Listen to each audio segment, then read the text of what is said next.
There was a man, a rahib, a monk, who worshipped Allah subhanahu wa ta'ala in his temple for 60 years.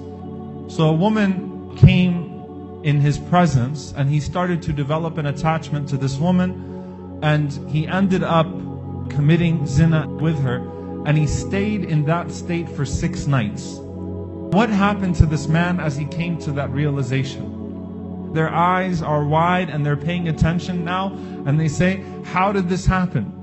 Where am I? How could I have fallen like this?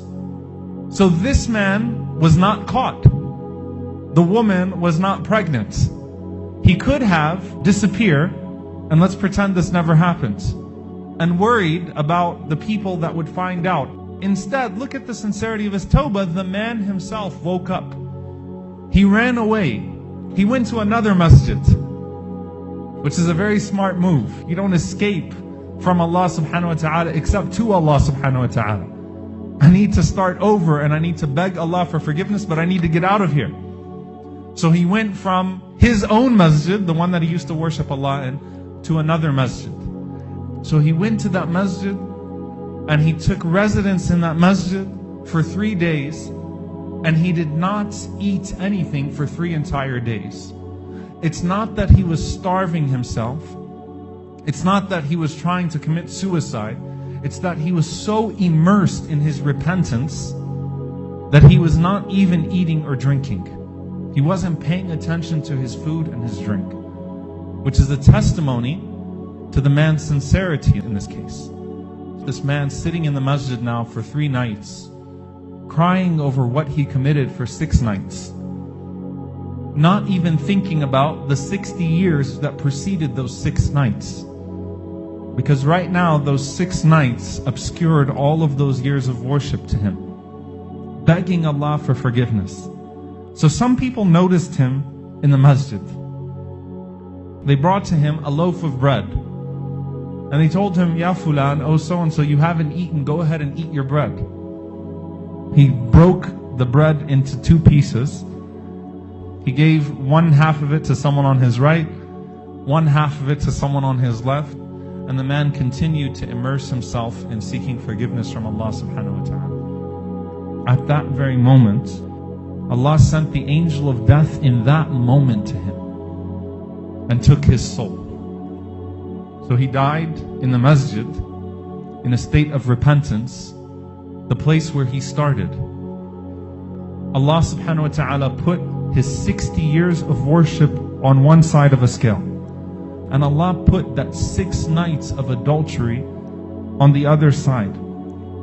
The 6 nights were heavier than his 60 years of worship. Allah subhanahu wa ta'ala mentions, don't void your charity. Sometimes charity, good deeds can be voided.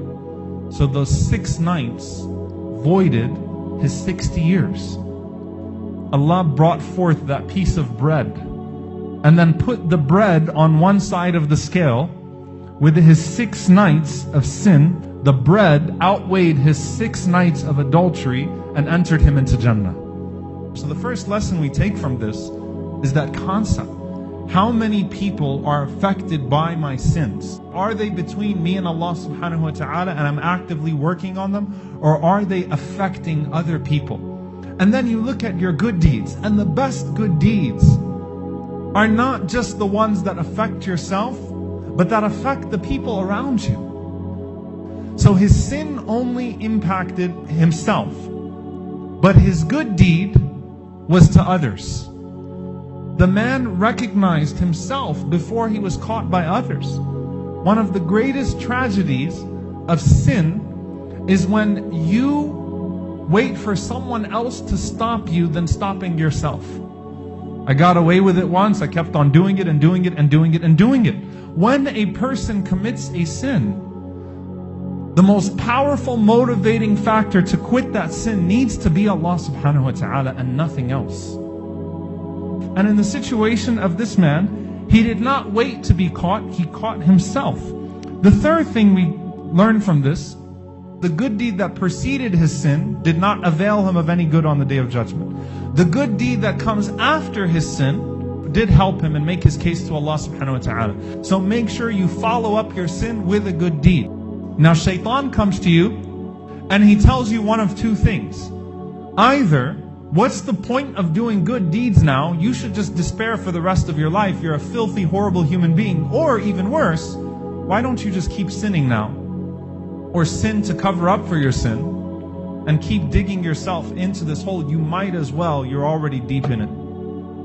Allah subhanahu wa ta'ala calls you to His karam and jood, His generosity and benevolence and His mercy, even in your lowest moments. Do not let the shaitan or your lowliness or your false sense of guilt lead to despair. Instead, see what you can do now to compensate for that which you've committed. And finally, subhanAllah, if you look at the sin versus the hasana that he did, we're going to make mistakes. We're going to fall in the sight of Allah subhanahu wa ta'ala. But let the beauty of your tawbah to Allah subhanahu wa ta'ala, let it be a beautiful repentance.